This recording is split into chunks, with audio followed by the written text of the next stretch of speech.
Ibu terong ini banyak jamur di dadanya. Ayo kita bersihkan, kita semprot ya sampai jamurnya hilang.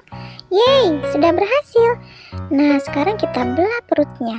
Karena ternyata di dalam perutnya ada bayi terong yang sangat lucu. Sekarang kita jahit perut ibunya. Sabar ya Bu. Wah, si ibu senang. Misi sudah selesai. Sekarang pasiennya siapa lagi ya? Wah, ada ibu kacang polong atau edamame ya ini. Kita bersihkan dulu ya nodanya sampai bersih dengan kapas. Yeay, sudah cantik paripurna. Sekarang kita belah perutnya yang ternyata ada bayi kembar 3 dengan berbagai ekspresi. Ada yang sedih, bingung, dan bahagia. Nah, sekarang kita jahit perut ibunya lagi.